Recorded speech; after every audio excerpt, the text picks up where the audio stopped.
Hi, my name is Dr. Sanjay Sharma. I'm a professor of ophthalmology and epidemiology at Queen's University.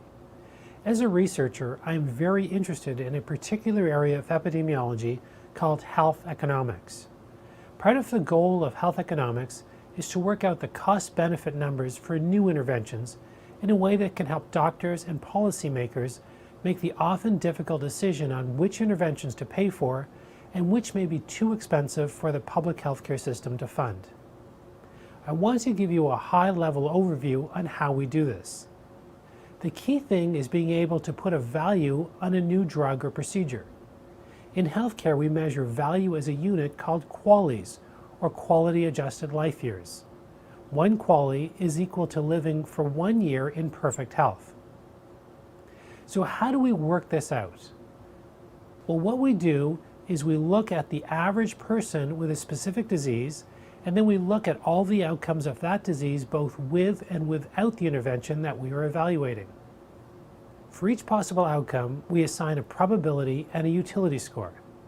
The utility score is a measure of how much your quality of life would decrease with a certain outcome. For example, someone with wet macular degeneration might say that if they went blind, their quality of life would decrease by 55%. This would mean a utility score of 0.45. Using a mathematical model called a Markov model, we combine the utility scores and probabilities and other factors to determine the average benefit to someone with the disease who takes the drug which we are evaluating.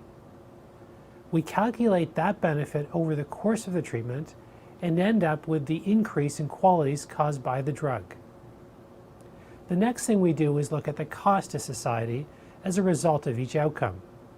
Most obviously, we have to look at the cost of paying for the drug treatments, but then we also have to take into account the total cost of each possible outcome associated with both receiving the treatment and not receiving the treatment.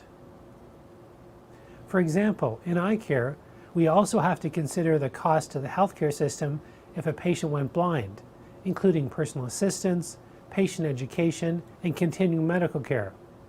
In this case, the blindness could have been caused by an adverse effect from the drug or through not taking the drug at all. Once we have determined the costs, we can then calculate the cost per QALY, or how much does it cost us to gain the equivalent of a year in perfect health for a patient.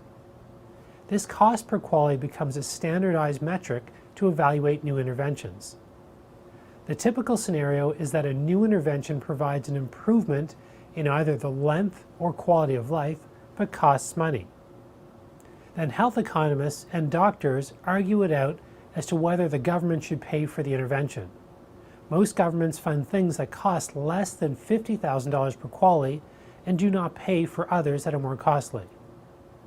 It is a complex analysis and we've only brushed on its surface, but I hope that we've been able to give you a small glimpse into how health economists work and how their analyses help us to run our healthcare system with a reasoned approach.